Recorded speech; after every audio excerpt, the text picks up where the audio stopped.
Virality is not a strategy, but it's certainly a byproduct of consistency. All the people that went viral, I don't think they could predict it, but they were putting things up. Now, what's not going to happen is you're going to be known and go viral from doing nothing. So we know that. Regular people are taking their knowledge and content, packaging it up in an online course, and they're making a living doing it. But not everyone is successful with online courses. There's a right way and there's a wrong way, and I'm here to help course creators actually succeed with online courses. Hi, I'm Jacques Hopkins, and this is the Online Course Show.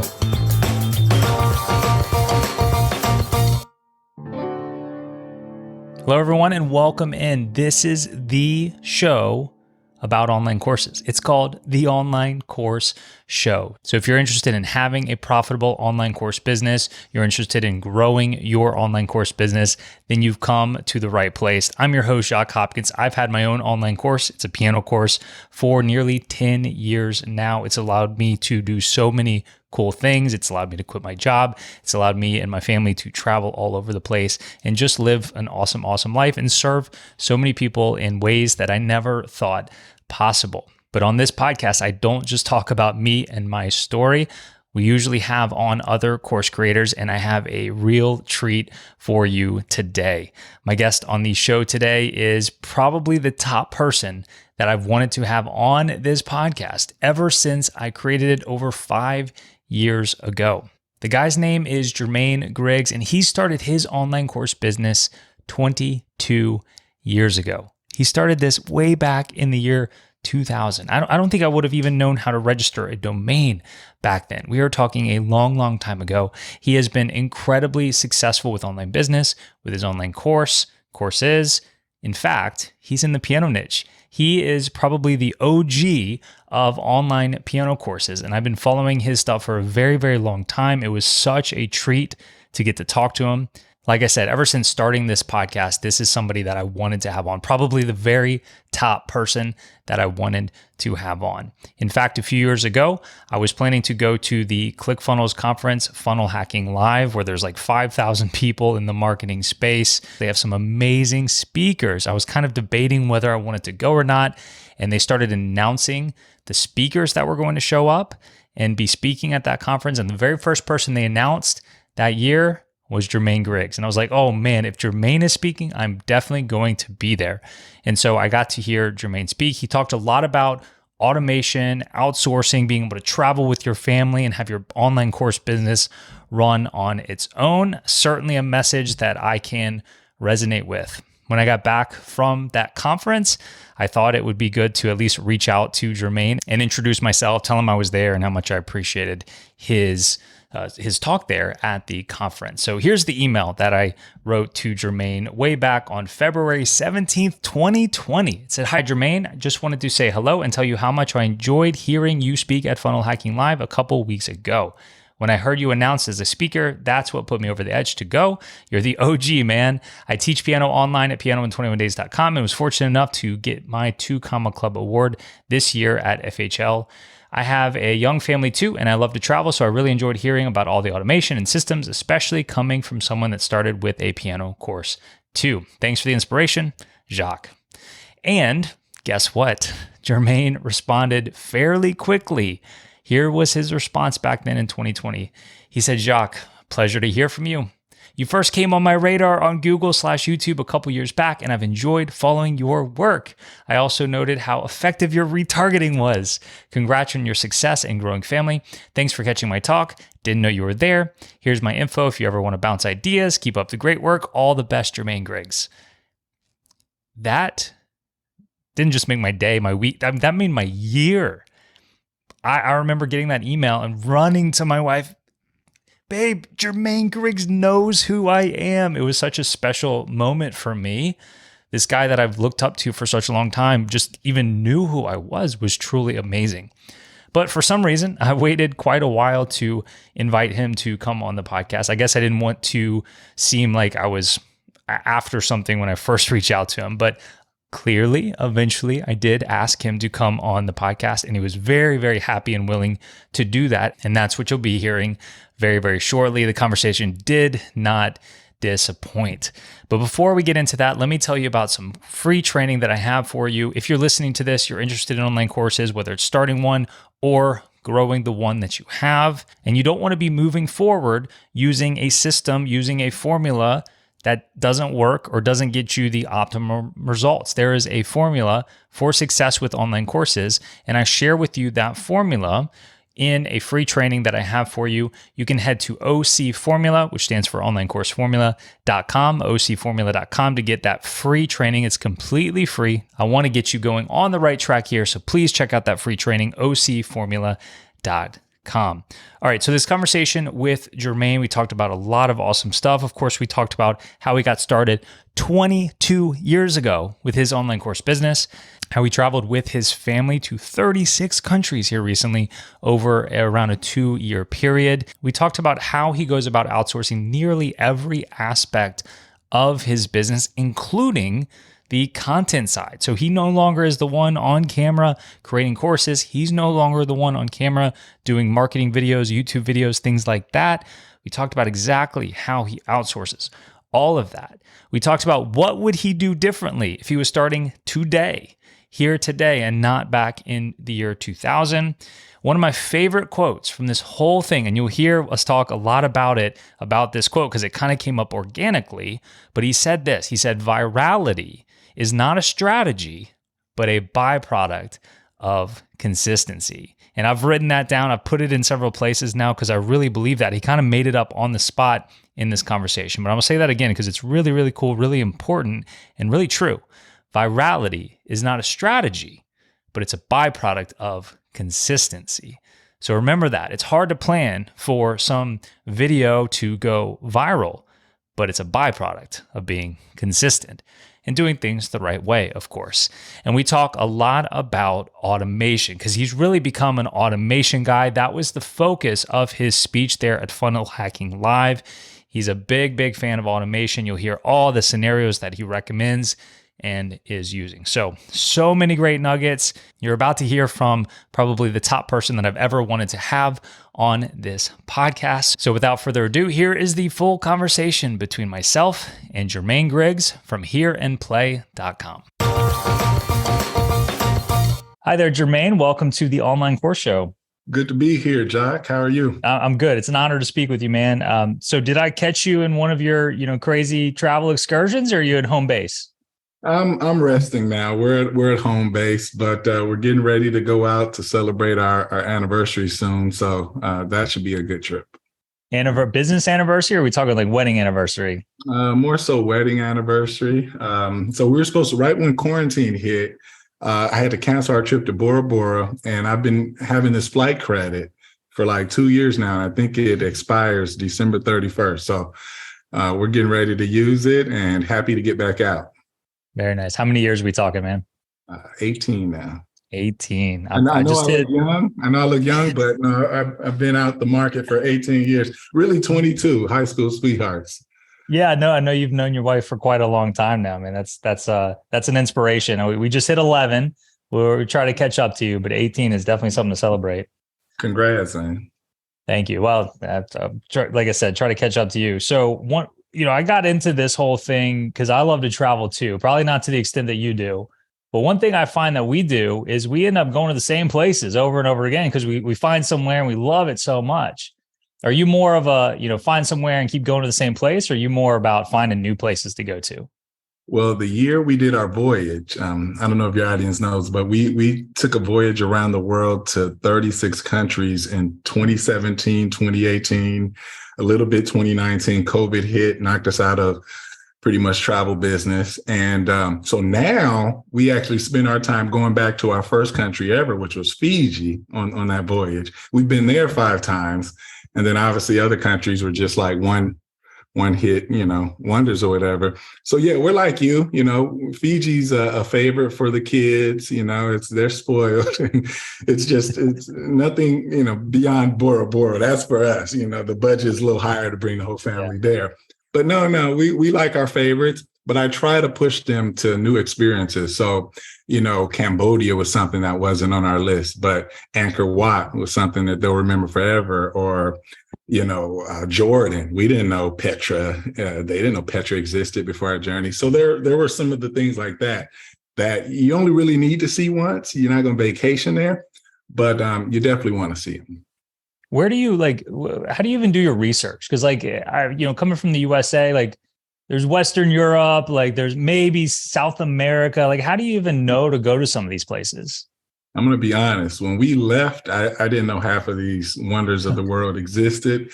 So as we were out, you meet an Airbnb owner or something, and then they get on board with your whole, oh my God, you guys are traveling. You got to go here. I remember when we were in France, and the Airbnb owner was like, you got to go to Norway and you got to ride this train. I forgot, Norway in a nutshell, I think it's called. He's like, you leave from Oslo and then you get to Bergen. I didn't know what Bergen was. And so on a whim, based on his recommendation, I booked the trip, and we figured out that Norway is absolutely beautiful. The water, what's the water? We stopped at one stop and I was like, wait, Voss, that's where Voss water comes from, and then we stopped at another spot. And, that's where the trolls, remember the troll, that big trend, they come from there. And you just learn so many different things. So I would say it was very organic. Like you said, we had our main places, but as we got out there and met people and we didn't know where we were going to be 3 weeks from now, let alone, a few months. Yeah, I think the Taj, I've heard you talk about the Taj Mahal before, and that's never really been on my list. I mean, I knew what the Taj Mahal was, but I've never been that's on my bucket list to go visit the Taj Mahal. But I remember watching you speak at Funnel Hacking Live, the ClickFunnels conference. I think it was 2019 or 2020. You were talking about some, automation, spreadsheet type thing, and how it was running itself, and you and your family were over at the Taj Mahal. And that's the quote from your speech that really jumped out at me, because you were doing this really cool thing that not a lot of people, at least, the US, Taj Mahal is probably pretty famous worldwide, a big tourist destination for people all over the world. But now I want to go to the Taj Mahal because you got this thing happening over here automatically making you money while you're doing these really cool things with your family. Yeah, man, it was beautiful. In fact, that wasn't on the list when we left, but as we got to that region of the world, you got to go to Taj Mahal. You're already next door. So we added that to the list. And out of all the countries, we put up this picture. We were in the actual cultural garb, and it went viral. And we got 20,000 subscribers on Instagram overnight on that picture. And sometimes every once in a while, we're in a restaurant as a family. Me by myself, I wouldn't get recognized based on it. But then when people put, I remember that family. I've had people come up to us like the traveling family. So it's crazy, impromptu, some of the things that you'll do. And then all of a sudden it'll change the trajectory. And based on that picture, now we had an audience that was following us around the world. So we added a few more spots that, the audience then said, you guys got to go.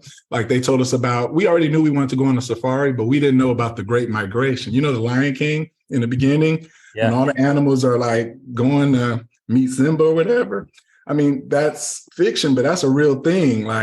August, September, they start migrating to, I guess, the Serengeti or whatever. And we caught that, coming across the river. And then you got the, what do you call it? I think it's alligators or whoever, they're eating them. And it's just the wild, wild west out there. But it's the circle of life. So, we got to teach our kids, the lion eats them. But look, the lion dies, it becomes the grass and they eat the lion. And then we're at the top, we get to do whatever we want. But, I know this is about course creating. I think the connection to that is my course funded all of that, it afforded us the ability to be gone. Even to this day, the business runs itself, and there's not too many businesses that you can get in. So I tell people we're living I couldn't imagine doing what I'm doing 50 years ago. We're living in the best times ever where you can share your knowledge. This is the knowledge economy. And you can be location independent. You can be have time independence. And that's what really afforded us. There's not many models that you could just leave and say goodbye and not show up for another 18 months while your business continues to run. So that's courses in a nutshell. way to bring us back on track. I like to get off the rails a little bit. Way to tie it right back into what the audience is truly here for, and that's so true. And when I look at like a course business, there's a lot of different components that I like to break it down to. And what I find is one of the hardest to let go of and outsource or systematize is really on the front end, on the marketing side, on the discovery side. And when I look through your stuff today in 2022, obviously it's been around a long time. It looks like you're not necessarily the main guy on camera anymore. And then you found other content creators, other course creators even. How would somebody go about, outsourcing that piece of the business when it seems kind of like probably the hardest piece to do? That's interesting. So this is our 22nd year. I started in the year 2000, like Y2K, .com bubble at the University of California. Well, actually, before that, in high school. It was just a cute little project. I was making a few $100s a month, but it got serious, freshman year in high school. And I would say from about 2000 to 2005, it was all me. I was the front man. I was on the courses. And I had taught myself how to play gospel music, playing in the church, Pentecostal church. And so it occurred to me, to teach neighborhood kids. Well, people asked me to teach their kids. But after that, you know what, I'm going to put these little books that I created for the kids. I'm going to put that online. And that created Hear and Play. From there, people would ask us, hey, instead of the books, can you do video? This was 2002. You couldn't put very much video online. And if you could, 20-second clips. And they were Windows Movie Video, like WMV files, if you remember that. And so YouTube came about. And I said, you know what? There's an extent to what I know. And there were these really professional guys that I would rub elbows with in Hollywood, and they were producing for all the stars and playing for all the big mega churches. And one of them in particular, I invited him to come to our studio. Yeah, this is what I got going on, And he ended up being my second or third hire. And he's the guy that if you went to our YouTube channel, you would presume that, he's the founder, he's the face. But he's just someone who shared in my vision, and we came to an arrangement. And he's happy, he's lucratively paid, but I get what I want as vision man. I get what I want, and I just now I'm behind the scenes. And so, how does one do that? Well, you got to get people to share in your vision, and you have to be okay with not being the front man. In fact, if you go to hearandplay.com, I remember with the designer, I made the decision. Most people, their picture would be first as founder. I actually put my picture second. Did you notice that? JP's picture is first as the director of the Gospel Music Training Center. And then you see my little cute picture as founder and instructor. So number one, you got to be okay with if this is, if this is something that you want to do, if you want the actual freedom part. Now, not everybody wants the freedom part. But I also saw at one point my mentor, Corey Rudel, rest in peace. He passed away in a car accident. He's the godfather of this whole game. Ask anybody. Ty Lopez attributes him. Frank Kern attributes him. Russell Brunson saw my story via Corey. Ryan Dice saw my story via Corey. Brendan, but he passed away in 2005, tragically. And I remember him telling me, Jermaine, if you ever want to sell your business, and he was transitioning into this model as well because he was the front man. So if you ever want to sell your business, you got to decentralize it away from you.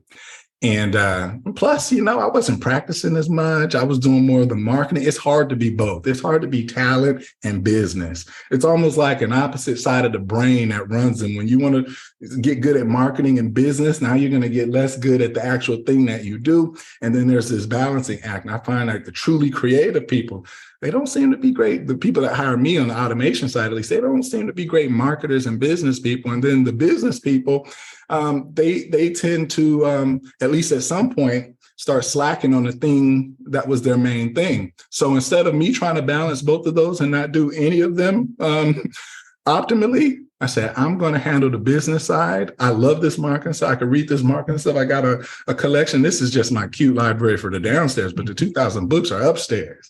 And that's the real, and I can read this stuff all day. But so I said, I'm going to let other people handle the instructional part. I'm going to direct it, and I'm going to always give the vision. Like the last course was my brainchild, but it was the creation of my team, the instructors. So that's kind of been the thing for the last 15 years. and I just pay them well, so they're not mad when I'm traveling, because you have those kind of human psychology dynamics, like boss man's gone, and but paid well and incentivized well, you can make it work. I'm selfishly asking that question because I feel like I do a decent job of like automation and outsourcing and whatnot, but that's the piece that is hard to let go of. And I mean, we have somebody in charge of, customer support and working with students on the inside, and, the whole sales process is pretty well automated. But when we need to create new content, we need to do more content marketing. I'm still the face of everything. You go to my website, my face is first, Jermaine. I'm not second. I'm not down the page. It's still like, hi, I'm Jacques. This is my baby. And part of it is like just being able to let go of that. And I'm sure on some level that's an ego thing.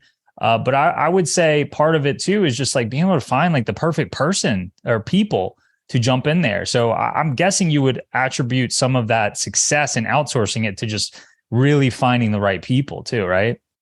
That's right. And I mean, you've got a very cool personality. You're natural on the camera. You just got that it thing. And no, we got to bring the ego down, not up, Jermaine. I know. As I pump you up, but no, everybody that starts as their own front person that has that knack of speaking and articulating themselves, and if they're great teachers, I mean, it's going to be very hard because at the same time, I mean, these are just things I've noticed. They're not fact, but creative people also don't tend to be the best speakers and teachers. When I found, at least the guys that I've interviewed, genius musicians, but you put them in front of a camera over the years, and I've worked with 30, 40 different people that I tried to find, that guy. And they're illiterate. I'm like, man, there's a genius, for the music, but that grammar doesn't necessarily transfer to teaching or whatever. And even the customers will notice, we need great teachers. And that's one thing that I am and was when I was a frontman, is a great teacher. I could take something like major scales and, the whole step, half step formula. And, 20 years ago, I said, why won't he wear white when hot? Like, that's how you remember, the whole step, half step, whole step, half step. And people run up to me in the gym. Why won't he wear white when hot, man? True story. I've had that happen. So I'll say stuff like, if you know your major, you know your minor, and how I get that is, you could take the major scale and start and end on a sixth tone, and that'll give you the relative minor scale. And I will always tell people, like, if you know your major, you know your minor. So I wasn't so tuned into how the classical world did it. I made my own strategies and fundamentals. And so it's hard to find somebody that thinks like that, thinks outside of the box and can articulate and put it all together. So that part, I don't even know if I have answers except going through a lot of people. But nowadays, I'm looking for coaches because we've kind of ascended our model into now we've got group coaching on the back end that you wouldn't even know of if you just went to hereonplay.com. So I am actively looking for people like myself. And through like Typeform and Video Ask, and you could almost put a funnel together. And that's actually what we're doing now. I'm trying to create the perfect funnel where I can just throw 1,000 people in it and out will pop the 10 that I'm looking for. But it'll be it'll be automated. It'll be my core competencies. I know how to take someone. Okay, you answer those questions right. Bam, bam, bam, bam, bam. Okay, now do a mock lesson for me. That'll take them to Video Ask. And then if they pass that, it'll create a final sort of like document, like a profile for them that'll come to my desk. And I'm hoping that I'll find the 10 that I'm looking for that way. But no, over time, like, for example, the guy who did Kanye's gospel choir, you guys know Kanye West was like doing a gospel choir for a while. We've got a course with him in 2008. We've gotten some of the best guys in the world in gospel music. And it was through the one guy that I told you about that I got in 2005. If it were up to me, I didn't know any of these guys. I was on the outside. I grew up in a small Baptist church. I wasn't a part of the in crowd in Los Angeles.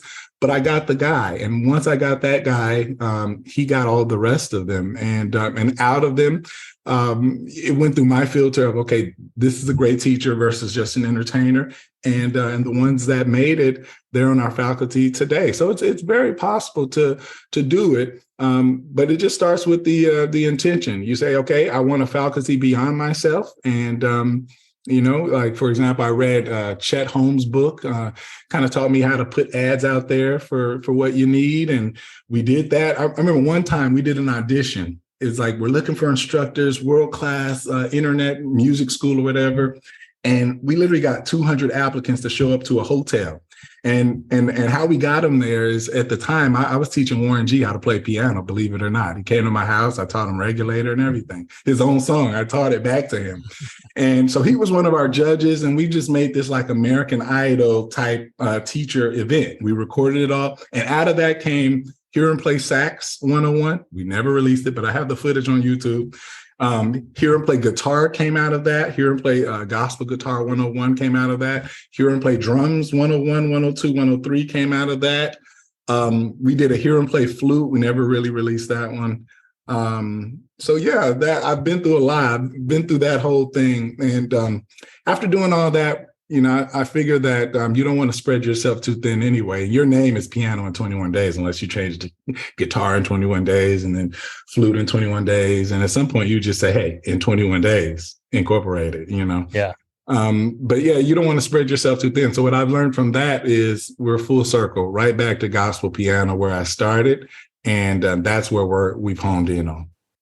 Yeah. Fortunately, I'm glad I didn't call mine like Piano with Jacques or yours isn't Piano with Jermaine. It's like, at least our name's not in the brand to where we can still, run the company, but have other people out there teaching some of our methodologies, that not acronym, but that phrase you used, about wearing white when hot, I'm sure your people are teaching that, even though you came up with it. Right. Yeah. You mentioned one of your mentors, said that you kind of had to do that if you ever wanted to sell it. I mean, is that in the plans for you to sell this business one day? To be honest, no. My kids are coming of age now. I've got a 16-year-old. She loves music. She said, I'm not supposed to say vinyls with an S on the end. If ever I want to get on her nerve, I say vinyls. I guess that's apparently not a word and it's a sin to say, but she buys like records every day. She's into anything like these bass players from the 50s. And I mean, I don't know where she came from because, so I'm seeing the music bug. It's passed down somehow, and then my son, he's very rhythmic. So I feel like this is a generational thing that I think that I can morph them to be the instructors of the next generation or whatnot. But if it came to it, and we continue to build, and I do think with the decentral, like it's not built upon me. So that part is good. We've got the systems. So I think it's just a matter, you said letting go. I think that would be my last thing because that's my baby. That's my claim to fame. It's like, I'm turning 40. I got I'm already dealing with identity because I've been doing this for so long. And I would tell anybody in their 20s that thinks that, they're just going to maintain the same amount of passion for 2 decades. Well, you're going to get my age and you're going to start asking different questions, after 22 years, like, what do I really want to do, So, I don't know. To be very transparent and honest, I don't know what the future holds. I don't, I've done the travel thing to scratch an itch of curiosity. I've delved in B2B, I train people in the automation world and things like that. That scratched some curiosity, but I'm always back to my baby. This is my baby. And I don't know if I can let it go so easily. That's how a lot of times I refer to mine as well. Now mine's not near as old as yours. Mine, I started in 2013.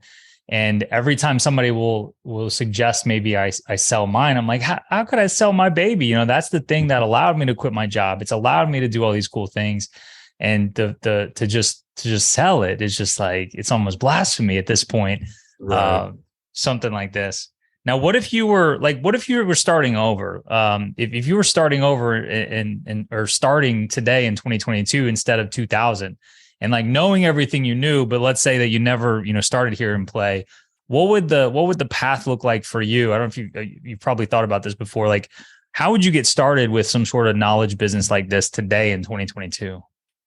Yeah, it's a lot different, but then it's also like history repeats itself. So, I mean, for me, I break it down to you either got time or you got money. Now, if you're asking if I had to start exactly the way I started with no money, grew up in the, inner city, I literally took $70 I made at church one Sunday and registered Hear and Play. GoDaddy for $9 we're spoiled now. It was Network Solutions back then. And so I didn't have money, But what I would do is I would go around to all the Yahoo groups. They were called Yahoo groups back then. I don't know if they exist. The message boards, the bulletin boards, I forgot what, BB, whatever. And I would just post. Sometimes I would just, I guess you could call it spam them, but I had lessons and things that I would contribute to the groups, and I would build my list. And it wasn't even a list in that sense. It was a Yahoo group of my own that I was a moderator of, and they let you export email addresses. So by 2002, I had about 700 people in my group that I had just built up one person at a time by going to other groups and just trying to give value, right? Chat rooms and AOL groups and this sort of thing. But if you think about it, yeah, that was 20 years ago. But what's the equivalent of that today? You know, the Brennan Burchards and such will tell you, get on social media and start giving value, you know, with a phone. What did they say? They say like in our pocket now is equivalent or more powerful than what Reagan used to run the free world or whatever, you know. We've got that, you know, but how are we using the internet? And so I teach my kids that what side of the internet are you on? I like dualities, dichotomies. So it's like, are you the consumer or are you the creator? So if I was starting all over, I'd obviously be probably working a day job or something, but in every free time that I had, I wouldn't be Netflixing and chilling. I'd teach my kids also about virtue and vice. I think we're reading Ryan Holiday's book, and I'm like, okay, here are the virtues, here are the vices. I know you guys like Roblox and Fortnite and all that stuff, but look, guys, I think I'm too hard on them. When I was 12, I was selling Avon. By the time I was 16, you see the business that affords us all this stuff. I started that as your age, teaching kids, like you can start now. So I think it's always hard when you know, a dad grows up like me and then he tries to push that same thing onto his kids. But at the same time, I'd be using my time like that. Like, okay, well, what if it doesn't work? I put up a video and nobody sees it. Okay, well, you're watching Netflix. Okay, so with your available time, go figure out that thing that you want to start or you know better than anyone else. Doesn't have to be something you're degreed in. I'm not degreed in music. Guess what my degree was? Law and criminology. I was supposed to be the next big defense attorney. I wanted to be like Johnny Cochran or whatever. And I was graduation speaker, always had a knack for that. Met the president. That was my, roadmap. And I guess you could say I tore up that and went home to teach the piano, you know. And it's funny because all my neighbors, they'll introduce me to like some other big shot and be like, yeah, Jermaine's a piano teacher. I'm like, well, it's a little deeper than that, guys. But, I would like to say I run a piano or music training education business, two different things. That's a service versus a scalable business. But I digress. I would say start giving value, start creating content, YouTube, podcasts like this, and it'd be the equivalent of the time versus money. These things take time. Yeah, but you're in the game knowing that I'm building my audience and I'm giving value to my audience. And the first course I released, I gave 2 years of, I guess you could say, this message board value, just going around and sending, messages to my Yahoo groups. And then when I actually released my first, I would say the remake of my course, The Secrets to Playing Piano by Ear, 300-page course, which I wrote from scratch in my dorm room, December of 2001, released it March 2002. Because I had built up so much value and really hadn't asked for much, I wasn't running sales and all that stuff. I was just giving value. So when I actually released it March 2nd, 2002, I made $1,100 in my first day. And for me, on financial aid in a dorm, $1,100, never seen that in a day in my account, other than the deposit that you got to then go give right to the school. And the next day I made $300. And then the next day I made like $2. And then the next day I made $315. And by the end of that month, I made $8,000. That was my wake up call. I went from like a few $100s here and there, which is like 4 sales a month, to shipping out like 100 books, March 2002.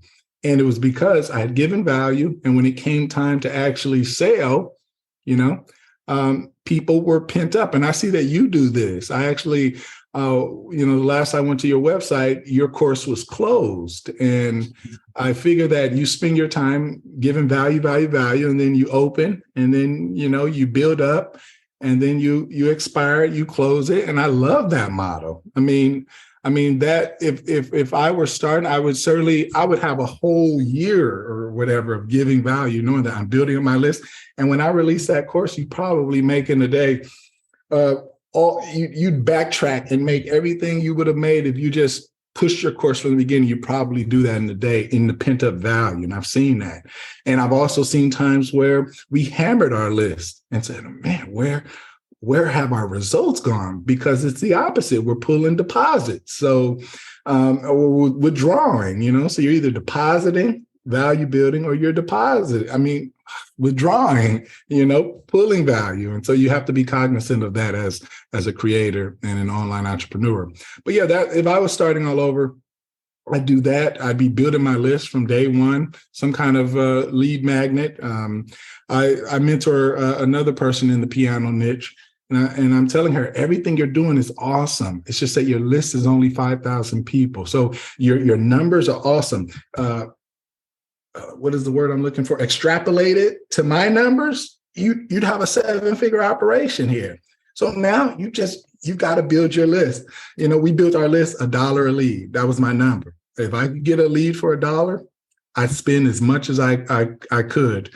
And that's how we built, I probably have had 1.3 million people on my list over time. I have to clean it every year. So you're getting rid of 50,000 here, 50,000 there, and you settle at, a few 100,000 people or whatnot, but you're building value and you're collecting names. And from those names, at some point, you're going to monetize. And they're going to reward you. And the universe also is going to balance it out. I do believe that. You've got a knack for speaking, Jermaine. I don't know if you ever thought about doing a lot of public speaking. I'm joking, obviously, but you go and I'm sitting over here just like writing notes, and then it's like, oh wait, like which of these 10 topics do I ask? Oh yeah, I know. I'm sorry. Do I go down? No, don't apologize. This is awesome. You obviously I agree with that response, and I think that for a lot of people, when you've never done it before, I love that you're teaching your kids, consumer versus producer on these platforms and whatnot. We've never done it before. It can be so scary to be the one that's actually producing the content on these platforms that you've just for years been the consumer on, and it's never been easier to do it. It's only getting easier and easier and easier. And today, the short form stuff is the lowest barrier to entry. Like I'm talking TikTok, Instagram Reels, YouTube Shorts. And so I've been telling people that lately, like get on those platforms and start putting one short video out every day, because right at first, nobody's going to see it when you're just getting started, but it's about that consistency over time and putting real value out there that can actually help people. Absolutely. And it's like virality is not a strategy, but it's certainly a byproduct of consistency, and, all the people that went viral, I don't think they could predict it, but they were putting things up. Now, what's not going to happen is you're going to be known and go viral from doing nothing. So we know that. So you're out there, and I'll give you a story. My daughter, I don't just speak to them about things that they're not doing. My daughter's actually on the creation side. She does these Roblox. Her channel is Sunnyside Gamer X. She loved the shout out I gave her.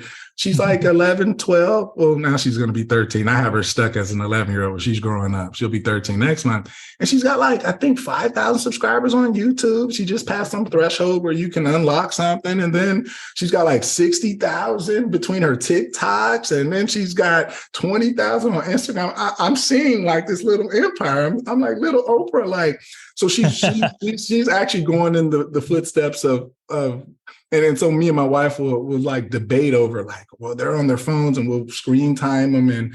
And then I'm like, well, I'm also with Gary Vee on this, that this is their future. I know we're trying to put them in our box, but even if we limit them to it, if they're on the creation side, babes, they could set up their future. You talking about paying for college and stuff? This girl's already got 100,000. Let's have some balance. Let's be a 21st century parent. But at the same time, if they're just on there goofing around and being consumers, yeah, we're going to limit their time. So I have seen it from her. And now I'm encouraging her to even get off of Roblox because it's animated and all that. Like, just show your face, like be you, show your room and stuff. So yeah, we're going through that with my own kids. And I would love, like, I think parents stuck in the old era, still want their kids to be lawyers and doctors, and we need them. Don't get me wrong. But if my kid busted out as a big YouTuber, I'd be like Hercules, like, because that's the era I grew up. I'd be proud to have the silver. We already have a silver button for Hear and Play, but I'd love for my kids to have that. It's a new game, and if you can build an audience in this day and age, think about what automation is going to do to us. And this is one thing I do know. I feel like I know for sure that we've got about 10, 15 years before most people are not going to have a job. Like, the robot is going to take over most of the monotonous stuff. What are you really going to be left with? If a robot can do anything that's logical, a robot could probably at some point, it'll be able to do a brain surgery. You're literally talking about like a really specialized job like that may not be 100% safe. But what are you left with? Can a robot tell a good joke? Can a robot entertain all the bored people that are probably at home, probably living on a universal income because you can't figure out what to do with all these people? I mean, Uber's going to be out. I mean, drivers, truckers, like, you got to think about these things, right? We're trying to live in the future on past models. So I'm totally about everybody getting a piece of this creator game in whatever way that you can. You bake a mean apple pie, share it. I'm telling you, never know. I saw one guy in our niche. I don't know if you've come across him, but he's a great piano player. And he took a Nicki Minaj, or no, not Nicki Minaj, Cardi B. Cardi B is going off on somebody on TikTok. He reharmonizes her thing. You saw that guy? I can't remember his name, but I've seen it on YouTube. He's got a lot of subscribers on YouTube, right? Yes, overnight, like in a year. And I mean, it's X-rated what she's saying, and it's totally against my brand. I couldn't do this, but he reharmonized it with some sweet chords. It's like literally a minute long, and it goes viral. Doing what he does, just thinking a little bit more creative, Like in gospel music and Pentecostal music, we have this part of the service where it's a jubilee. It's a shouting period. I don't know if you've been on our channel and seen it. It's fast. It's jubilant. And so what I'm seeing people doing is they're taking people like, I think Kevin Hart was doing a dance in the gym or something, and somebody put that together, like gospel shouting music with Kevin Hart, and made it seem like those things went together. It went viral. So it's not just a boring thing. We're living in a world now where you're going to be rewarded for your creativity and your novelty. And so these ways exist. So just get out there and be creative. It's not even based on even your face now. It's your ability to put different things that are seemingly different together that somehow relate to what you do, that can send you on your way to being in front of hundreds of thousands of people. And once you're in front of the people, it's up to you to direct them in the way that you can to monetize and make a living. And the thing about it is people love to support those. My wife, she loves podcasts, and every once in a while she'll buy stars. And I'm like, what are you doing? I support that, So, we're in the new world. And so create, that's what I will say. And although I'm not creating per se, our channels are creating. So we're constantly creating through the people that work with me. And that's maybe I'll get back out there and create myself as well. But I enjoy the behind the scenes. You said something a little while ago I wrote down. I don't know if this was something a quote you heard from somebody else, or if I can attribute it to you. What did I say? I think you said virality is not a strategy, but it's a byproduct of consistency. I actually made that up on the spot. Like, Google that right now, and that won't come up. That's me. I made what did I say again? So I can write it down. Right. So virality is not a strategy, but it's a byproduct of consistency. And I think, that's perfect. That's a good summation of kind of what you've been talking about the past little bit. And I'm thinking of these people maybe listening to this, maybe they haven't gotten started and they're like, Jermaine, that sounds great, but I don't have like any great value to offer to people. You mentioned that person with the Cardi B song. That person, is really, really talented with making that happen. But I think everybody's got something inside of them. And that consistency could just be about consistently trying new things and seeing if something eventually sticks. And one challenge or problem I see people have with not ever getting off the ground is they stop before they get any traction. They put 5 pieces of content out there, it doesn't catch on, so they give up, or then they switch to something else. And so I think it's probably not only the consistency within a niche, but of being able to eventually find whatever your main thing is. Yep.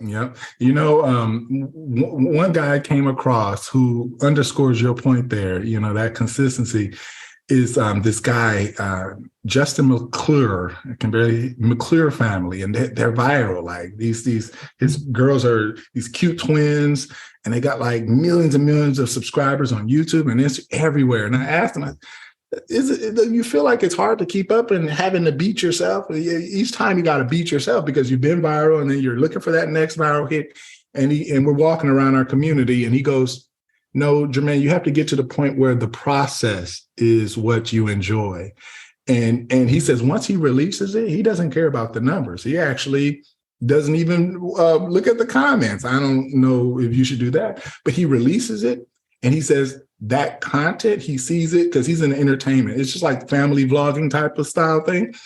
And he's like, just that content is going to make somebody happy that might be depressed, or that content is going to bring joy into somebody's life. I enjoy just releasing that into the universe. And whatever happens, if 1 out of 20 of those go off to be wildly successful, obviously we benefit from it. So I'll say that is that if you're in the mind frame of, okay, well, Jock said or Brendan said, I got to put up content and every content you're waiting for it to go viral, then I think you're gonna stop short, because it's like the gym. It's like losing weight, or, it's like if you're expecting, and I got a little bit, but it took a while, and I actually used to be overweight and I think I would start and stop because I was looking for the result too soon. So I think framing yourself to, look, I'm going to do this for 5 years. I'm just going to commit for 5 years, and I'm going to actually find something I enjoy sharing content about. And the fact that I just enjoy it and I just put that out there, just think of it like your grandma likes this topic as well. Just like you're doing a video for grandma, and every time you do it, you send grandma the link. Think of it like that, but then the rest of the world gets to benefit from it as well. Think that kind of framing will keep you in the game long enough for what we said about virality. If virality is to hit, it's probabilistically more often to hit you being consistent for 5 years than it is the person that is one off. It's going to put something up and expect, like, what is the odds of playing the lottery for the first time and becoming a lottery winner? What are the odds of ever becoming a lottery winner? But I would say the person that probably plays it more often will, probably be one of the ones that hit it. I don't know if somebody's to hit it. So virality is not a strategy, but certainly people go viral, and it might as well be you through your consistency.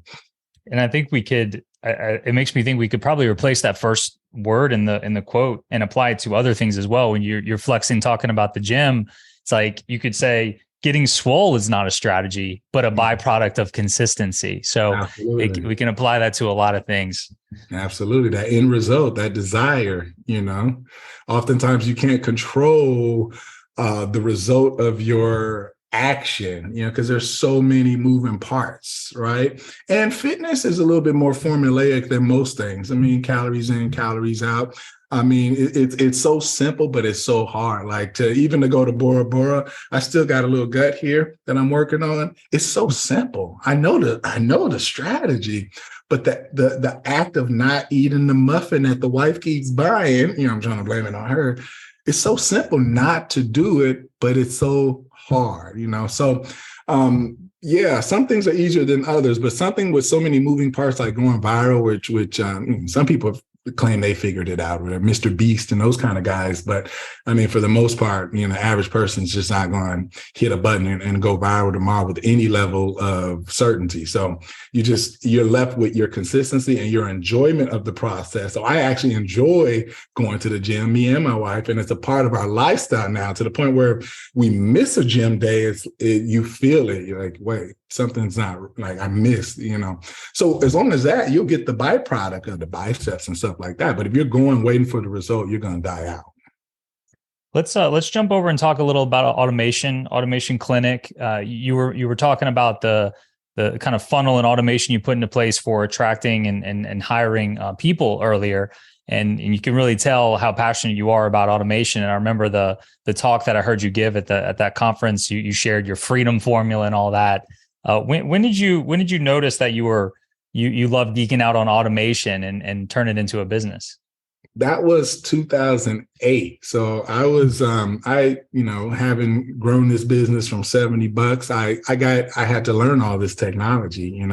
I learned front page before there was a WordPress. I had to just make the HTML pages myself. So I learned all that stuff. So I early found that, I had a knack for the tech stuff behind the scenes as well. And so we moved over to Infusionsoft about 2008.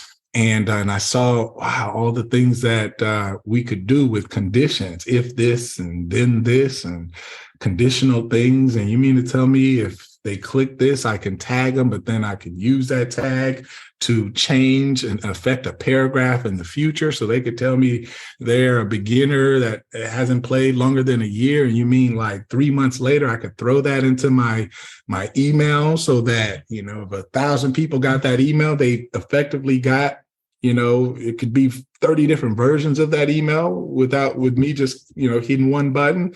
So I got infatuated with personalizing experiences, and I coined the term automation should really be looked at as scaling personal attention. It's like Jermaine's this personal guy and email's this sort of impersonal thing, but what can you do with your practices by collecting data and observing behavior where you can spit that back out in your processes to appear very personal?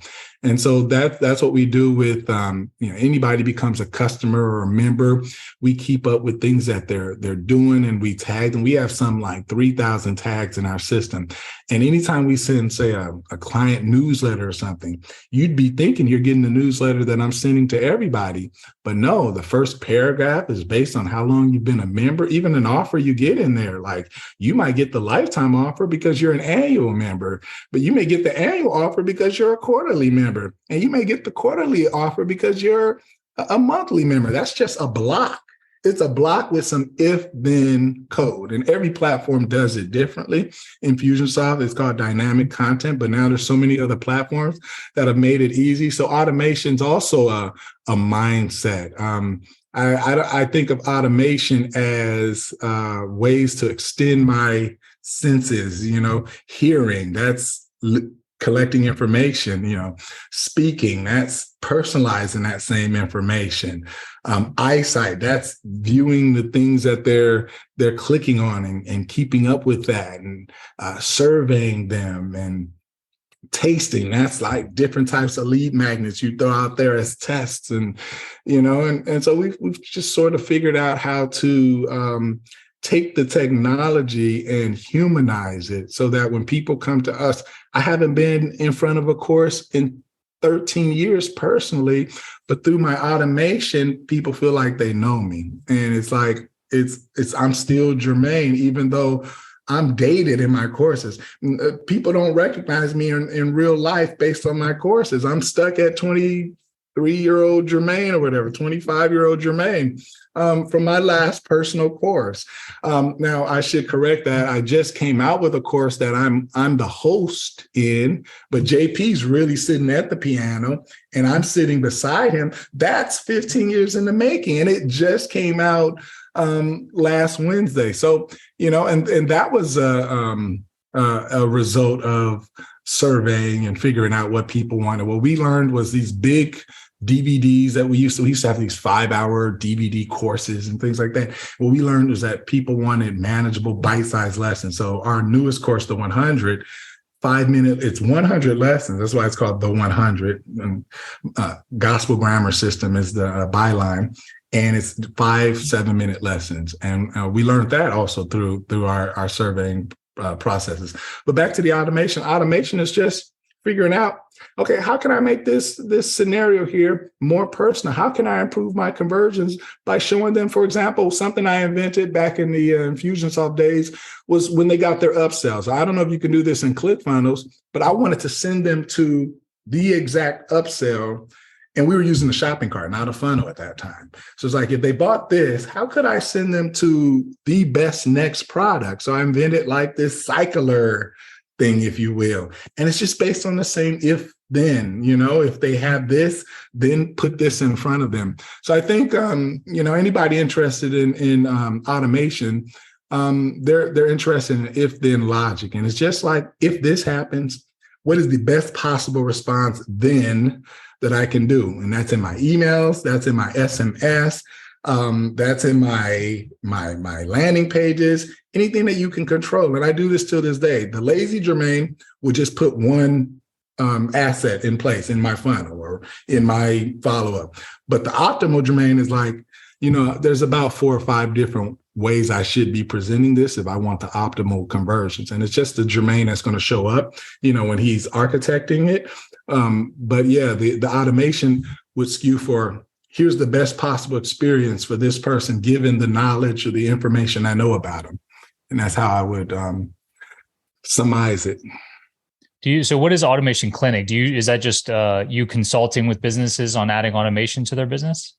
Yeah, so I actually came out with that course in 2012, actually teaching all these philosophies. And it was the geekiest, most high level. To this day, like some of my clients that came out of that, Amy Porterfield, Ramit Sethi, Frank Kern bought my stuff, his cousin Trey, Ryan Dice was in my automation. Like it's the who's who of marketers, because they were trying to figure out in gospel music, how am I pulling these kinds of lifetime values? How am I pulling these kinds of numbers? And it was through the personalization.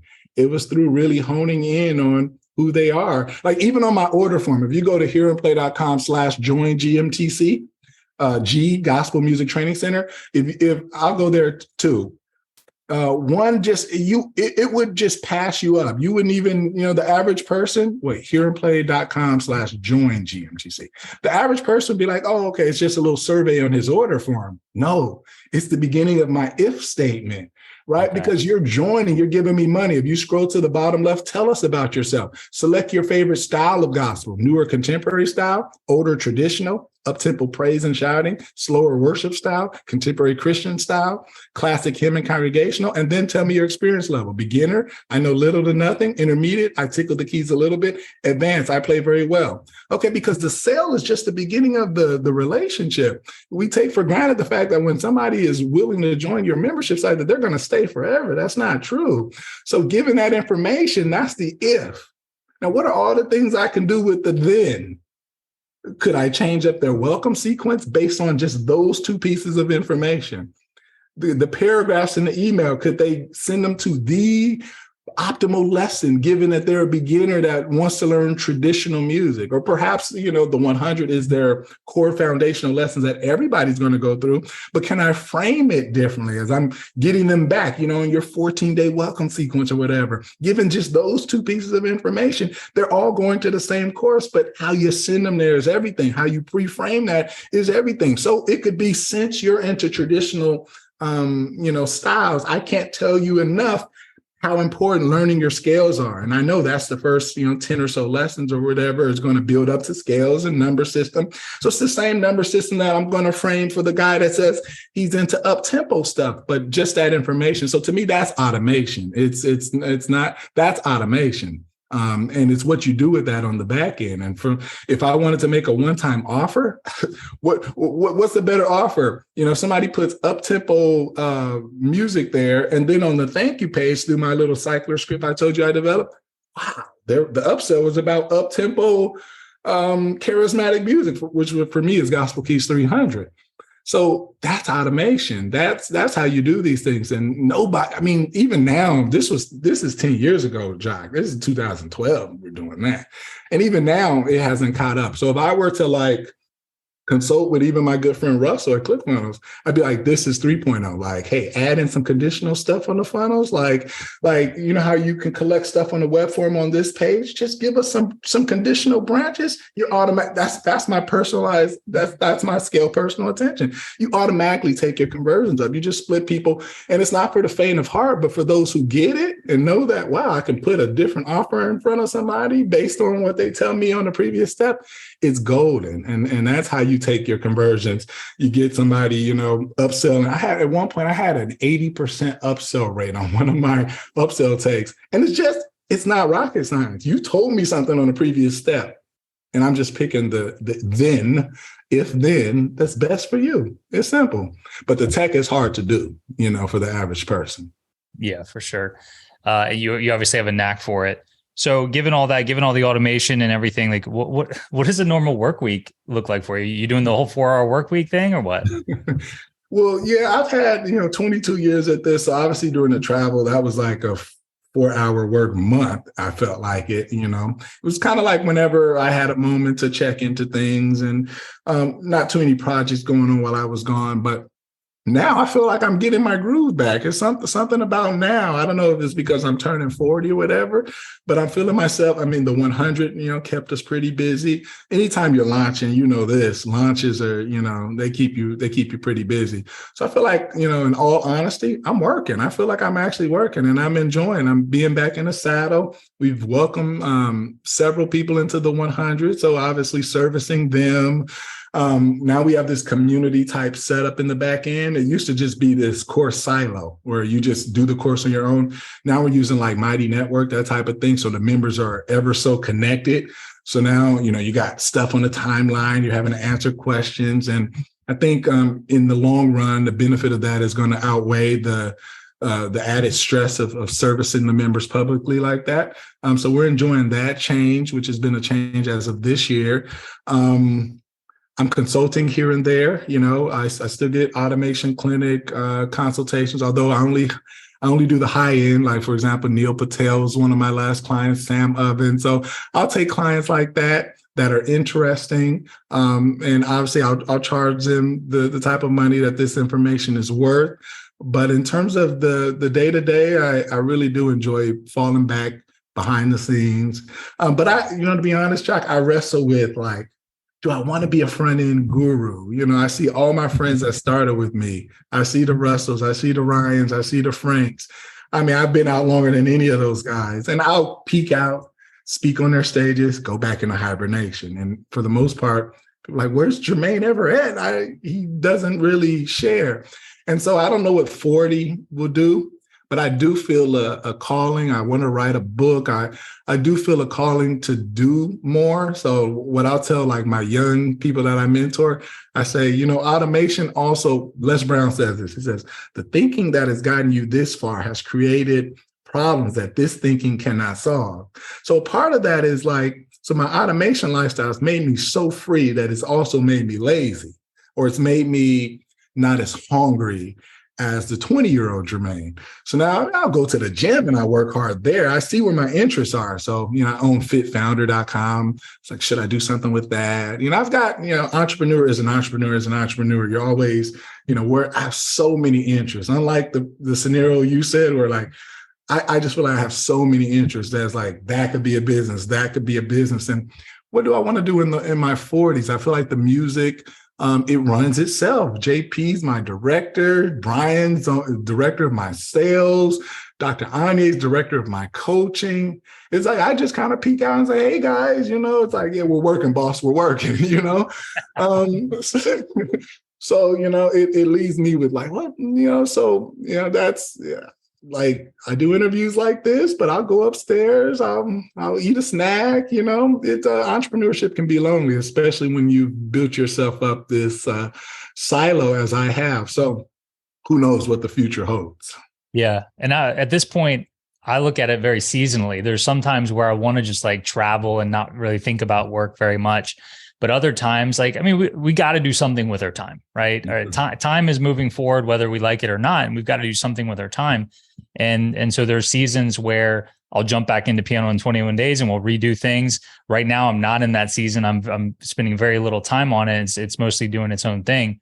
But as far as work goes, there's not much that I enjoy more than talking to other course creators, talking to people like you, and then also working with course creators, inside of my program to help them, scale their businesses and whatnot. Mm-hmm. And it's my, piano business that has allowed me the luxury to be able to do that with my time now, but having the flexibility to not always have to work like a crazy person and being able to make it seasonally. Personally, I thrive in that environment. Other people like to work all the time, and just being able to recognize the differences in what people want and recognize what your why is, I think really, really important.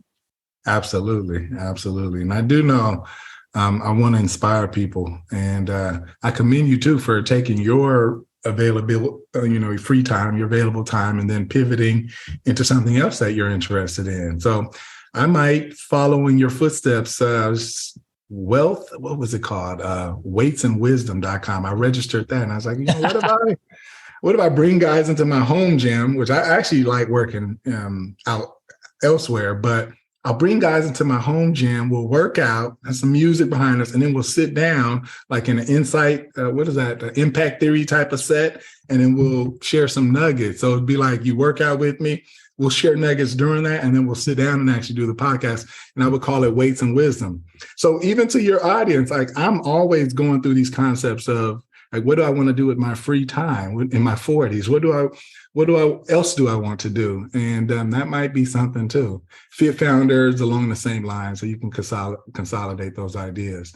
So yeah, I love that we seem like the same type of person where we have our music thing and they do well, but then we've also got this other itch that we want to scratch.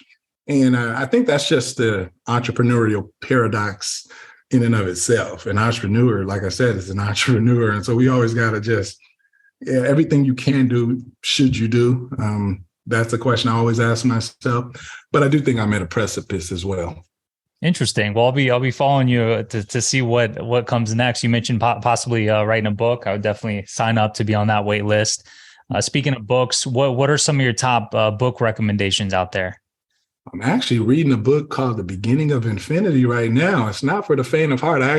Me and a buddy, we talk about it every day at 4:30. So later today, we'll be on Zoom going over like chapter 8 or whatever. And that just talks about thinking and how society, we can go to infinity in terms of the knowledge that we gain about the world, the universe, Elon and becoming multiplanetary species and things like this. This guy says there's no end to that. Like in any thinking that would tell you that we're finite and we can't, he'd say you should dismiss that. And all that, what brings about change is better explanations. So that's what I'm learning from that book, but it took like 8 chapters just to get that sentence from it. But in terms of just more practical things, Atomic Habits, that's been a cool one. Obviously the staples, like I like Persuasion. I like things like Triggers, Joe Sugarman. I like things like Influence, Robert Cialdini. I like things like Dan Ariely, Irrational, Unpredictably Irrational. I always get those wrong. Those are some of my top. Also like the spiritual things, like the 4 Agreements. I like that kind of stuff. So when I'm in Fiji, I'll bring that kind of book.